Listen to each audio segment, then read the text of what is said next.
இனியது என்று வைத்தேனோ சபரியை போலே. அடுத்தது அந்தரங்கம் சொன்னேனோ திரிஜடையை போலே. அந்தரங்கம் சொன்னேனோ திரிஜடையை போலே. யோசிச்சு பாருங்க, Sita has been kidnapped to a new territory. கொஞ்சம் நாழி நான் சொல்றதை நீங்க இமேஜின் பண்ணி பார்க்கணும். இதெல்லாம் ஒன்றும் நடக்கக்கூடாது, சும்மா ஒரு புரியுதலுக்காக சொல்றேன். கார்த்தால உங்களுக்கு 5 மணி ஃப்ளைட், 3 மணிக்கு நீங்க ஏர்போர்ட்ல 3-3:30 மணிக்கு இருக்கணும். ஆத்துல ஒரு 2:30 மணிக்கு கிளம்புறேன்.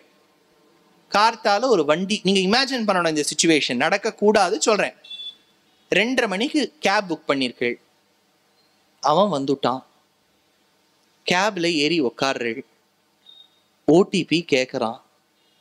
ஓடிபி கொடுத்துட்டேள். வண்டி போகுது. அப்படியே உங்க கண்ணு அசந்துருது. ஏன்னா 2:30 மணி இல்லையா, அசந்துருது. ஒரு 3:15க்கு எழுந்து பார்க்குறேள். ஏர்போர்ட்ல இல்லை, இடிஞ்சு போன பில்டிங்ல இருக்கேள். கழுத்து காதில் போட்டுட்டு இருக்க நகையெல்லாம் போயிடுத்து. கையில் இருந்த ஃபோனும் போயிடுத்து. வெளியில போய் கத்துறேள். காட்டுக்கு நடுவில் அந்த பில்டிங் இருக்கு. யாருமே உதவுவதற்கு இல்லை. எப்படி யாரை கான்டாக்ட் பண்றதுன்னு தெரியல. திக்கு தெரியாத காட்டில் உன்னை தேடி தேடி இளைத்தேனேன்னு பாரதியார். அந்த நிலைமையில இருக்கு. அந்த சமயத்துல யாரோ ஓடி வந்து உங்ககிட்ட சொல்றா, என்னால இதுக்கு மேல பேச முடியாது, நீங்க ஏர்போர்ட்டுக்கு எதிர இருக்கக்கூடிய மலைக்கு பின்னாடி இருக்க, இந்த பக்கமா சைடுல போய் ஓடி போயிடுங்க, யாரோ வரத்துக்கு முன்னாடி. நீங்க ஓடி போயிடுறேள். ஆனா யார் உங்களுக்கு அந்த அடையாளம் சொன்னாலும் அவளை வாழ்க்கை முழுக்க மறக்கவே மாட்டேள். அதுதான் சீதைக்கு திரிஜட்டை. சீதை அந்த லங்கைக்கு போகும்போது எங்க வந்திருக்கோனே அவளுக்கு முதல்ல தெரியல. ராவணன் எதற்கு என்னை கடத்தினான்னு தெரியல. ராவணனுக்கு பத்னி இருக்கான்னு ஏதோ தெரியறது. பத்னி இருக்கும் போது இன்னொருவரின் பத்னியை எதுக்கு கடத்தினானும் தெரியல. கடத்தினது ராவணனுக்கு உட்பட்ட ராஜ்யத்தில் இருக்கக்கூடிய ஏதோ ஒரு அரக்கன் அல்ல, ராஜ்யத்துக்கு ராஜாவா இருக்கக்கூடிய ராவணன். ஐயோ, நான் கடத்தப்பட்டேன்னு ராமருக்கு தெரியுமான்னும் தெரியல. கடத்தப்பட்டுள்ளேன், யாரால் கடத்தப்பட்டுள்ளேன்னு ராமருக்கு தெரியுமானும் தெரியல. ராமர் தசரதன் பிள்ளையாச்சே, ஒருவேளை சீதா வேண்டாம் கீதா போரும்னு போயிருப்பாரானும் தெரியல. எவ்வளவு ஒரு இன்செக்யூர் சிச்சுவேஷன்ல சீதா இருக்கா. தினம் ராத்திரி, பாதி ராத்திரிக்கு ராவணன் சொல்றான், இதோ பட்டு புடவைய வச்சிருக்கேன், it's rising border. Rising border பட்டு புடவை, டிஷ்யூ. அதுல இன்னொரு நாள் வைக்கிறான் கங்கா ஜமுனா வைக்கிறான், ஒரு நாள் வேல்தாரி வைக்கிறான். எல்லாம் வச்சுட்டு கல்யாணம் பண்ணிக்கோ கல்யாணம் பண்ணிக்கோ கல்யாணம் பண்ணிக்கோங்கிறான். இரிட்டேட்டிங்கா இருக்கு. அப்போ ஒரே ஒரு பெண் சொல்றா, கவலைப்படாத, நான் இன்னைக்கு கார்த்தால ஒரு கனவு கண்டேனம்மா. அந்த கனவுல எங்க பெரியப்பா நக்னனாய், செம்புள்ளி கரும்புள்ளி குத்தியவனாய், உடம்பு முழுக்க கேசாதி பாதம் எண்ணெய் பூசிக்கொண்டவனாய், கழுதையின் மீது சென்று தெற்கு பக்கமாக பைத்தியம் பிடிச்சு ஓடுவது போல் கனா கண்டேன். நீயோ உன் பர்த்தாவோ வெள்ளையாடை தரித்து ஸ்வர்ண சிம்ஹாசனத்தில் அமர்ந்து, அந்த சிம்ஹாசனம் வடதிக்கில் சூரியனின் கிரணங்களை தொட்டு பார்ப்பது போல் கனா கண்டேன். கவலைப்படாதே சீதைன்னு சொன்னாளே, அந்த திரிஜடை எப்பேற்பட்டவள். அந்த சீதா ஜெகன்மாதாவுக்கே ஆறுதல் சொன்ன அந்த திரிஜடையை போல் நான் கைங்கரியம் செய்தேனா ராமானுஜரே நான் இந்த ஊரில் தங்க. அதனால் அவ சொன்னாளாம், அந்த ரங்கம் சொன்னேனோ திரிஜடையை போலே. நான் திரிஜடை மாதிரி சொன்னேனா, கண்டு வந்தேன் என்றேனோ திருவடியை போலே. எப்படி பெருமாள் என்று சொன்னால் ராமரோ, திருவடின்னு சொன்னா ஹனுமார். திருவடினா பொதுவா திருவடின்னு அர்த்தம், பெருமாள் திருவடி. ஆனா திருவடின்னு விசேஷித்து சொன்னால் அது ஹனுமான். ஸ்ரீமத் ராமாயணத்தில் ஹனுமான் என்கின்ற ஒரு கதாபாத்திரத்துக்கு அவ்வளவு ஒரு வைபவம். திருவடின்னு ஆரம்பிச்சுட்டா, ஹனுமான் ஆரம்பிச்சுட்டா, அது ஒரு தனி வைபவமாக செல்ல வேண்டும். இந்த மாதிரி ஒரு கதாபாத்திரம் மகாபாரதத்துல கூட நம்ம பார்க்க முடியாது. அப்பேற்பட்ட ஒரு உயர்ந்த பாத்திரம் தான் ஹனுமான். அதனால இந்த இடத்துல சொல்றார், ஏவம் மயா மகாபாக திருஷ்டா ஜனக நந்தினி. என்ன சொல்றார்? திருவடியான ஹனுமார். இங்க ஃபர்ஸ்ட் அவரோட பிரமிஸை புரிஞ்சுக்கோ. நிறைய இடங்கள்ல நான் சொல்லியிருக்கேன், ஹனுமானுக்கும் ராமருக்குமே பூர்வத்துல சம்பந்தம் இல்லை. இவர் நரஜாதி, அவர் வானர ஜாதி. இவர் ஏதோ வடக்குல இருந்தார், இவர் ஏதோ தெற்குல இருந்தார். ஆனா அந்த ஃப்ரெண்ட்ஷிப்புங்கிறது it clicked in a second. அதாவது இவர் ரொம்ப நாள் பழகி, ஸ்கூல்ல படிச்சு, காலேஜில் படிச்சு, ஒன்னா வேலை பார்த்து பழகி நடந்த வாரெல்லாம் இல்லை. மெசேஞ்சர் இது கூட கிடையாது. வந்தார் ராமர், அந்த ஒரு செகண்ட் பார்த்தார் ஹனுமான், அந்த கனெக்ட் ஏற்பட்டு கொடுத்து அந்த ஹனுமான சீதையை தேடி போக சொன்னார். இது எவ்வளவு பெரிய ஒரு டாஸ்க். நம்மளாலும் எடுத்து போவோம். ஃபர்ஸ்ட் விதேசத்துக்கு போகணும், நம்ம கிட்ட டாக்குமெண்ட்ஸ் இல்லை. டாக்குமெண்ட் இல்லைன்னா ட்ரம்ப் அமுச்சுடுறாரு இப்போ. அதனால டாக்குமெண்ட் வேற இல்லை, புது ஊரு. அந்த ஊர்ல போய் எங்க தேடுறது? சீதையை இவர் முதல்ல பார்த்ததும் இல்லை. யோசிச்சு பாருங்க, இதுல எவ்வளவு காம்ப்ளிகேஷன்ஸ் இருக்கு பாருங்க. ஹனுமான் சீதையை பார்த்ததில்லை, லங்கைக்கு போனதில்லை, சீதைக்கு ஹனுமான் யாருன்னு தெரியாது. ராவணன் கிட்ட நடந்த சம்பவமான பிறகு யாரையுமே அவன் நம்புறதா இல்லை. இவர் ராத்திரி போயிட்டு கார்த்தாலக்குள்ள வந்துடணும். தெரியாத ஊர், புரியாத நாடு. ஹனுமான் அதை சேலஞ்சுன்னு எடுத்துட்டார். நான் என்ன சொல்வேன்னா, ஃபர்ஸ்ட் ஸ்டார்ட் அப் ஆரம்பிச்சதே ஹனுமான் தான். ரிஸ்க் எடுத்துன்னு ஆரம்பிச்சார் பாருங்க. கவலையே இல்லை, பெருமாள் நடத்தி கொடுப்பார். ராமரை நம்பி இருக்கோன்னா அவர் நமக்கு வழி காண்பிப்பார்னு போனார்.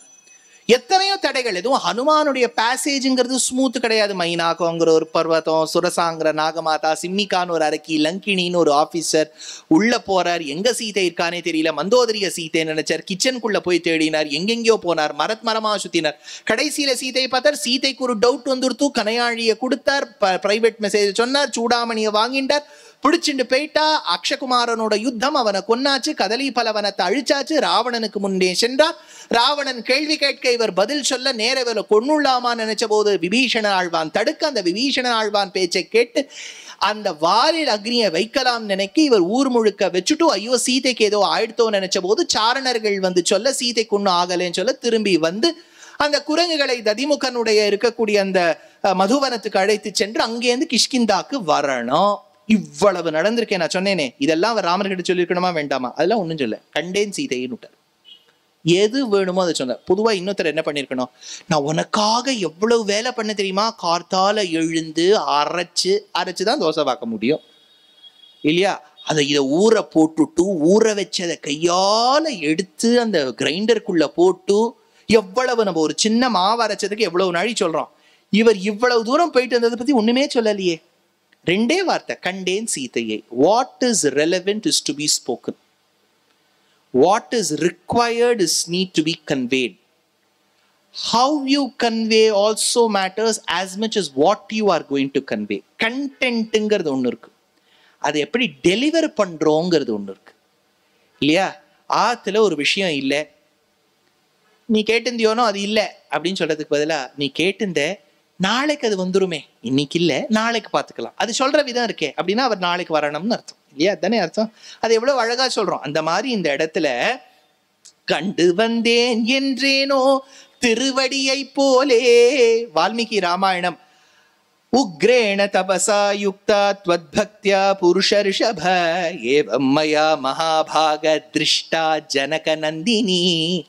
ஜனகன் ஈன்றெடுத்த பெண்ணை என் கண்ணால பார்த்தேன். அது ஏன் ஜனகன் பொண்ணுன்னு சொல்லணும், ஓம் பத்னின்னு சொல்லக்கூடாதான்னா? ஓம் பத்னின்னு சொல்லலாம். ஆனா ஜனகர் என்கின்ற கர்மயோகி பெத்தெடுத்த பொண்ணுங்கிறது அங்க தெரியறதேப்பா. எவ்வளவு வியக்தமா, என்ன ஒரு காம்பீரியத்தோட வைராகியத்தோட உட்கார்ந்து இருக்கா சீதா பிராட்டி. அதனால கண்டு வந்தேன் என்றேனோ திருவடியை போலே, இக்கரைக்கே செற்றேனோ விபீஷணனை போலே. இக்கரைக்கே செற்றேனோ விபீஷணனை போலே. எவ்வளவு பெரிய விஷயம் தெரியுமோ? பாரத பிரதமர் இலங்கைக்கு சென்றிருந்தார். இலங்கைக்கு சென்று அங்க இருக்கக்கூடிய ஒரு கவர்மெண்டல் ப்ரொசீஜர்ஸ்லாம் என்ன இருக்கோ, MOU சைன் பண்றது, அதெல்லாம் பண்ணியிருக்காங்க. அந்த நாட்டுக்கு, அந்த லங்கைக்கும் பாரதத்துக்கும் இடையே நிறைய ஆண்டுகள் நான் சொல்றது 10-20 இல்லை, எவ்வளவு ராமாயண காலத்திலேருந்தே ஒரு நட்பு முறை இருந்திருக்கு. அதற்கு ஒரு ஞாபகார்த்தமாய் இப்ப இருக்கக்கூடிய, I think if my memory serves me right, Arunakumara திஸ்ஸநாயக்கான்னு பேர் அவருக்கு. அவர் ஒரு பட்டம் கொடுத்திருக்கார் பாரத பிரதமருக்கு. ஸ்ரீலங்கா மித்ர விபூஷண அப்படின்னு ஒரு பட்டம் அது கிடைச்சிருக்கு. நீங்க அது நியூஸ் பார்த்தீங்கன்னா தெரியும். ஸ்ரீலங்காவு என்கின்ற நாட்டின் மித்ரனா அருகில் இருக்கக்கூடிய ஒரு நண்பன், தோழம தேசம். விபூஷண அவருக்கு ஒரு ஆபரணம். அடியே எனக்கு ஒண்ணு தோணித்து, அவர் விபூஷணன்னு வச்சிருக்கிறதுக்கு பதிலா விபீஷணன்னு வச்சிருக்கார் இல்லையா? ஏன்னா ஸ்ரீலங்கா மித்ர விபீஷணன். ஏன்னா அந்த நாட்டுக்குமே மித்ரன் விபீஷணன் தான்.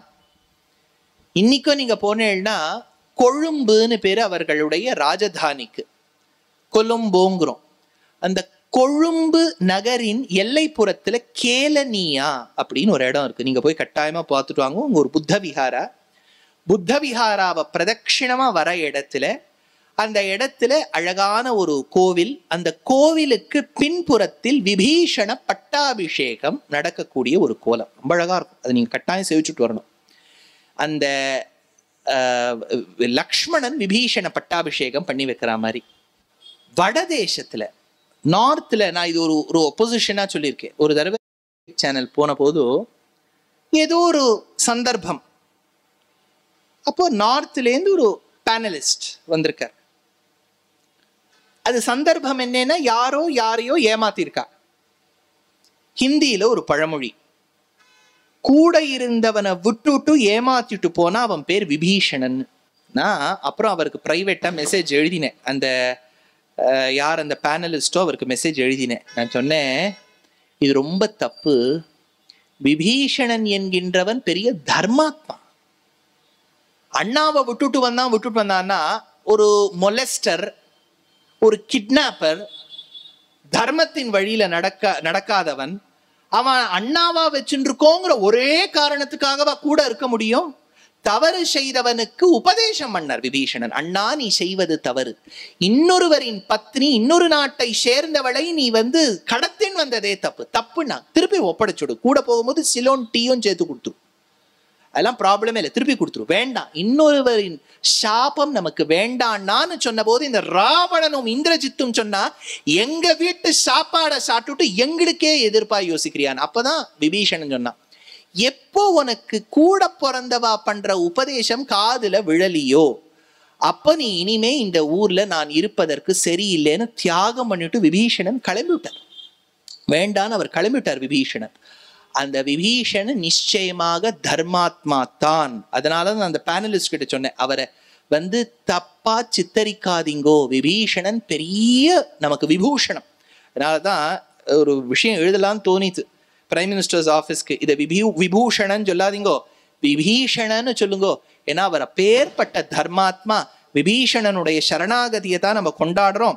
அதனால இந்த இடத்துல சொல்றார் விபீஷணனுக்கு, அப்ரமத்தம் கதம் தம் தூ விஜீபீஷும் பலே ஸ்திதம் ந துக்ஷமம் வீரியவத தேன தர்மானுவர்த்தின வைரம் நிரர்த்தகம் கர்த்தும் தீயதாமஸ்ய மைதிலி. உபதேசம் பண்ணவர் இவர். அதனால இந்த இடத்துல இக்கரைக்கே செற்றேனோ விபீஷணனை போலே, இக்கரைக்கே செற்றேனோ விபீஷணனை போலே. அண்ணாவுக்கு உபதேசம் பண்ணிட்டு இந்த ஊருக்கு வந்தேனோ விபீஷணனை போலே. விபீஷணன் ஒரு தர்மாத்மா. அந்த அளவுக்கு எனக்கு ஞானம் இருக்கான்னு கேட்டாளாம் இந்த பெண். அனுயாத்திரை செய்தேனோ அணிலங்களை போலே. ராமர் சேத்து கட்டணம் நினைச்சார். ஏன்னா இந்த கரையிலேருந்து அக்கறை வானரங்களை அழைத்து செல்ல வேண்டும். இது ஸ்ரீமத் ராமாயணத்துல இல்லாத ஒரு விஷயம். குரங்குகள் தான் அணையை கட்டித்து அப்படின்னு இருக்கு ராமாயணத்துல. வால்மீகி வேற எதுவும் சொல்லல. ஆனால் ஆழ்வார் மட்டும் ஒண்ணு சொல்லியிருக்கார். தொண்டரடிப்புடி ஆழ்வார், மலைகள் நோக்க குளித்துத்தான் புரண்டிட்டோடி அணிலங்கள் சலமிலா அணிலம் போலே. அணில்னு இருக்கு இல்லையா, ஸ்குரில். அதுவும் நம்ம ஊர் ஸ்குரில் நல்லா பாவம் லிமிட்டடா சின்ன பாடியா இருக்கு. நீங்க யூஎஸ்ல போய் அணில பார்த்தேன்னு வச்சுங்க, அவ ஊர்ல எல்லாமே பெருசு. இது பாருங்க, அவ ஊர்ல இருந்து டீ கேட்டா கூட ஸ்மால்னு ஒண்ணு இருக்கு, அது டால் அப்படின்னா திருவிக்கிரமன்ல இருந்தா ஆரம்பிப்பா. அவளே இவ்வளவு பெருசா இருக்கும். அதை சாப்பிட்டு முடிக்கிறதுக்கே 1/2 மணி நேரம் ஆகும். அணில் பார்த்தேன்னா நம்ம ஊர் ஒரு பூனை மாதிரி இருக்கும், இவ்வளவு பெருசா இருக்கும். நிச்சயமா ராமர் அது மேல அந்த 3 வரிகளும் இருக்காது ஏறக்குறைய. இது ரொம்ப பெரிய அணிலா இருக்கு. இது அணில் எக்ஸல். இது நம்ம ஊர் அணில் தான் குட்டி அழகா இருக்கக்கூடிய அணில். இது பயப்படும். அந்த அணில் பயப்படவும் பயப்படாது. அது பயம் இல்லாத ஒரு அணில், ட்ரம்ப் மாதிரியே இருக்கும் அது. அதனால இது குட்டி அணில். இந்த குட்டி அணில் என்ன பண்ணிட்டுங்கிறார் ஆழ்வார். ராமர் சொல்லிவிட்டார், உபதேசம் பண்ணிவிட்டார், அணைய கட்டுங்கன்னுட்டு. எல்லா குரங்குகளும் போய் பாறையா போடுறது. இந்த பாறைகள் பெருசா போடும்போது இந்த 2 பாறைகளுக்கு நடுவில் இடைவெளி வந்துடுது இல்லையா? அதனால தானே நம்ம சிவில் இன்ஜினியரிங்ல சிமெண்டிங்னு ஒரு ப்ராசஸ் வச்சிருப்போம். நம்ம வாயிலேயே கொஞ்சம் ஓட்டக்கிட்ட வந்துடுத்துனா அந்த வைத்தியர்கிட்ட போய் சொல்றோம், இதை ஃபில்லிங் பண்ணுங்கிறோம் இல்லையா? அந்த மாதிரி 2 பாறைகளுக்கு நடுவில் சிமெண்டிங் பண்ணணும். அது யார் பண்ணுவா? குரங்குகளுக்கு அது தெரியாது. அந்த ஸ்கில் அதுகிட்ட இல்லை. அதுகளுக்கு இருக்கக்கூடிய ஸ்கில் தான் இருக்கு, அதுக்கு தெரியாது. இந்த அணில் என்ன பண்ணி கொடுத்தான், ஒரு கூட்டமா வந்துதான் நன்னா சமுத்திரத்துல போய் தீர்த்தம் ஆடித்தான், நன்னா குளிச்சுட்டான். ரொம்ப ஆச்சாரம் வேற இந்த அணில். நன்னா குளிச்சுட்டு ஈர சரீரத்தோட அந்த மணலுக்கு வந்துதான். ஈர உடம்போட உருண்டுதான் அந்த மணல்ல. மண்ணெல்லாம் உடம்புல நன்னா ஒட்டின்னு கொடுத்தா ஆடாம அசையாம 2 பாறைகளுக்கு நடுவில் போய் நிக்குமா. கிடுகிடுன்னு உடம்ப அப்படியே ஆட்டுமா.